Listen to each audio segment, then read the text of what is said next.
남의 떡에 현물을 펴고 밥그릇을 뺏길까 전전긍긍하는 이기적인 청년들로 묘사하지 마십시오.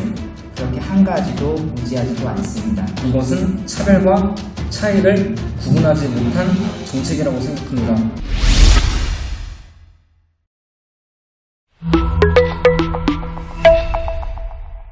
네, 안녕하세요. 연세대 행정학과 3학년에 재학 중인 박인규라고 합니다. 분노에서 나왔습니다. 그래서 실명으로 고백합니다. 조금 더 배워 정규직이 됐다고 임금을 2배 더 받는 것은 불공정하다. 청년층의 분노는 보수 언론의 가짜뉴스 때문이라는 민주당의 한 중진 의원 발언에 경악했습니다. 청년의 분노는 한낱 가짜뉴스에 현혹된 어리광 정도에 불과한 것입니까? 열악한 알바도 좋은 경험이라 생각하라. 식당 조리원은 밥하는 아줌마일 뿐이라는 발언은 망언이라고 맹공을 퍼붓더니 정작 자신의 망언은 사과할 생각조차 없습니다. 이것이 내로남불이 아니고 무엇이겠습니까? 남의 떡에 현물을 켜고 밥그릇을 뺏길까 전전긍긍하는 이기적인 청년들로 묘사하지 마십시오. 그렇게 한 가지도 무지하지도 않습니다. 그런데 오늘까지 상황을 지켜보니 청와대의 인식도 바로 딱 이 수준이었습니다. 청와대 일자리 수석은 정규직 전환이 노동시장의 공정성을 바로잡고 좋은 일자리를 창출하기 위한 것이라는 궤변을 더했습니다. 이번 사태의 본질은 비정규직, 정규직화에 대한 찬반에 관한 논쟁이 아닙니다. 공정한 정규직화냐 아니냐에 대한 것입니다. 구의역 사무대의 김군, 태안화력발전소 김용균 노동자의 안타까운 죽음은 위험의 외주화와 열악한 비정규직의 처우를 개선시켜야 한다는 사회적 논의를 불러일으켰습니다. 특히 청년 김용균은 한전에 들어가려고 1년을 자격증을 따기 위해 소요했고 7개월을 이력서를 넣으면서 자신과 맞는 곳에 들어가려고 노력했습니다. 그러다가 사고를 당한 것입니다. 그런 그가 살아있다면 물어보고 싶습니다. 소수에게만 특혜가 부여되는 이런 무턱 정규직 전환을 소망했을 것이냐고요. 제가 생각하기에 그는 위험 업무에는 하청만이 투입되고 정규직과 비정규직 간의 임금 격차가 극심한 현실을 해소해야 하는데 더 절망감을 느끼고 여기에 문제의식을 느꼈을 거라고 생각합니다.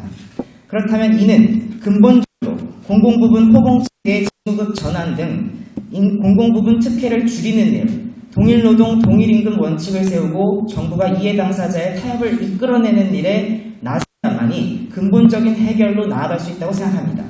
그런데 문재인 정부, 어려운 전공법은 피해갑니다. 지지층의 요구에 부합하는 임기 내 업적만이 중요한 것 같습니다. 한 예를 봅시다. 정규직 전환을 그렇게 중시하는데 당장 대통령이 공사를 방문한 날 전후로 전환 방식을 달리한다는 게 말이 됩니까? 모순이지요. 이러니 로또다, 승은이다라는 소리가 나오는 것 아닙니까? 비판을 비난으로만 대하지 말고 무엇이 문제인지 제대로 살펴주십시오. 그것만이 쇼정치를 끝낼 수 있습니다. 이를 위해 문재인 정부와 더불어민주당의 3가지를 촉구합니다. 첫째, 청년층의 분노와 공항공사의 노노 갈등 문제에 대해 대통령이 직접 대국민 담화를 발표해 명확한 대안을 제시해 주십시오. 이번 사태가 불거진 지 오래지만 청와대 공식 입장은 아직도 오리무중입니다. 청와대 관계자들의 말만 나부끼고 있습니다.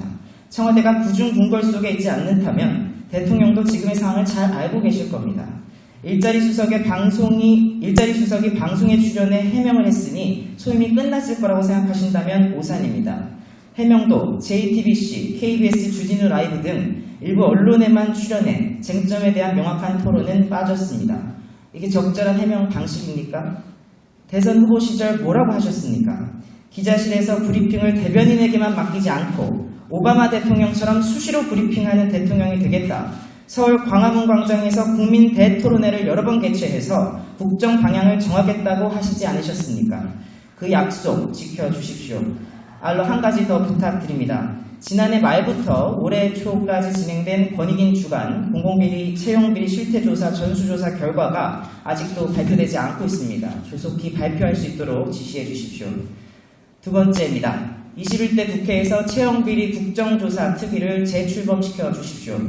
지난 2018년 여야는 채용비리 국정조사 특위 구성에 합의했습니다. 그러나 아시다시피 단 한 채의 회의도 열리지 못했고 위원장으로 내정되었던 민주당 최재성 의원마저 공식적으로 임명되지 못했습니다. 왜 못 열었습니까?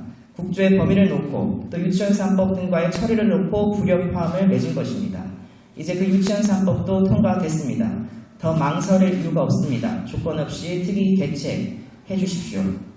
특히 당장 2019년 9월에 발표된 인천국제관공사 감사원 감사의 한계를 보완하기 위해서라도 필요합니다. 이는 2017년 5월 12일부터 2018년 11월까지 협력업체 채용자를 대상으로 한 것입니다. 그렇기 때문에 문재인 대통령의 당선이 유력했을 시점, 예컨대 박근혜 대통령의 탄핵 의결이 가결됐을 시점부터 채용이 이루어졌을 수도 있습니다. 그 시기부터 어떤 부적격자가 채용됐을지는 모르는 것입니다. 그러므로 그 국정조사가 필요하다고 생각합니다. 고용사직과 채용비리 없는 조사는 국민의 요구이자 국회가 해야 할 의무입니다. 일하는 국회인 21대 국회, 더 공방 펼칠 것 없이 청년들의 분노가 이유가 있는지 없는지 명명백백하게 밝혀주시기 바랍니다. 셋째, 관행처럼 남아있는 채용비리 근절을 위해 법적 제도를 개선시켜 주십시오. 아직도 항운노조, 건설노조, 하영노조 등에서는 자기 조합원 채용을 목적으로 타 노조의 업무를 방해하고 위력을 행사하거나 조합원 가입을 대가로 금품을 수수하는 일이 근절되지 않고 있습니다. 채용을 방해하고 거래하는 불법 행위를 금지할 수 있도록 직업안정법 등을 개정하는 등의 노력이 시급합니다. 또한 채용 공정법을 통해서 채용의 공정성을 침해하는 행위를 할 수 없도록 명시되어 있지만 현장에서 실효성이 없습니다. 근로감독관 직무에 이번 빠져 있습니다. 그러다 보니 노동관서에서 몇 안 되는 인력으로 재고에 기대 미온적 처리를 하고 있습니다. 근로감독관 직무 범위에 채용비리 수사가 포함될 수 있도록 사법경찰 직무법을 개정시켜 주십시오. 다시 한번 민주당 의원님들께 호소드립니다. 김두관, 윤미향, 조국 등 많은 인사의 자녀들이 정작 해외 유학을 하다 보니 취업 전선에 놓인 청년의 삶을 체감하지 못할 수 있습니다. 그런데 제가 생각하는 일하는 국회는 기회의 불공정을 제고해달라는 청년들의 목소리에 침묵하지 않는 데서 시작한다고 생각합니다. 부디 소신 있는 목소리를 내주시기를 호소합니다. 감사합니다. 네, 안녕하세요. 저는 인천 살고 있고 홍익대학교 공대에 재학하고 있는 한정현이라고 합니다. 감사합니다. 저는 발언이 5분이라 해가지고 되게 짧게 준비했는데 앞에 두 분들이 되게 길게 해서 저는 좀 짧게 해야 될 것 같습니다. 우선 저는 이번에 비정규직이 정규직으로 전환된 사태를 보고 느낀 지극히 주관적인 생각을 여러분께 말해드리려고 합니다. 첫 번째로 현 여당이 내세운 기회가 평등하고 결과가 정의로운 정책인가? 저는 그렇게 생각을 해봤는데 전혀 그렇지 않은 것이라고 생각이 듭니다. 제가 생각했을 때 분명 이 사회에는 차별이 존재하는 건 맞다고 생각합니다. 저는 그 자체를 부정하는 것이 아닙니다. 하지만 이것은 차별과 차이를 구분하지 못한 정책이라고 생각합니다. 분명히 차별받는 사람들에게 아니면 환경적으로 개선할 수 없거나 나아질 수 없는 분들에게 그 분들에게 기회의 평등을 최대한 제공하고 그렇게 하는 정책들이 올바르다 생각하는데 이번 사태는 절대 차별과 차이를 구분짓지 않고 비정규직이란 직책을 무조건적으로 차별을 받고 사회적 약자라고 여겨 논리를 내세운 것 자체가 말이 안 되고 그런 식으로 전환을 했기 때문에 저는 절대 이것이 정의로운 결과라고 생각을 하지 않습니다. 오히려 역차별이 아닌가 그런 식의 생각을 강하게 갖고 있습니다.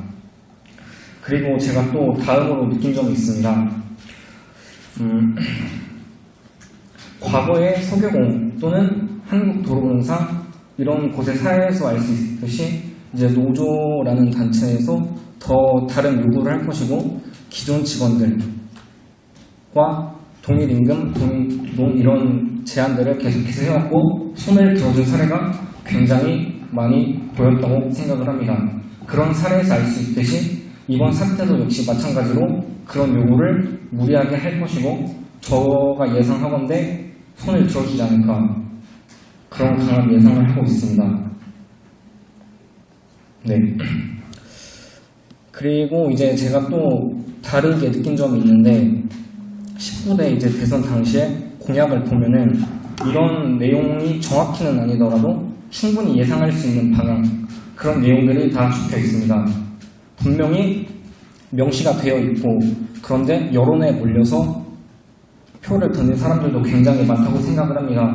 그런 것을 한 번이라도 읽어보고 자연스러운 차이를 강제적으로 합치는 것이 얼마나 무서운 건지, 그것이 사회에 얼마나 혼란을 주는지 저는 생각을 하고 투표를 하였는데, 그렇지 않은 사람들은 되게 많다고 생각합니다.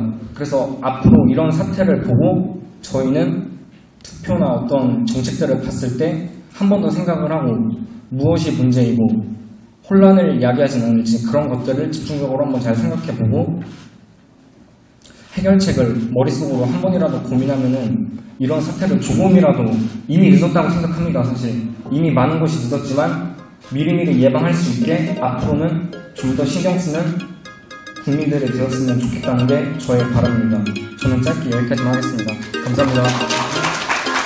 여러분들의 추천, 구독, 공유, 후원이 자유 대한민국을 지킵니다.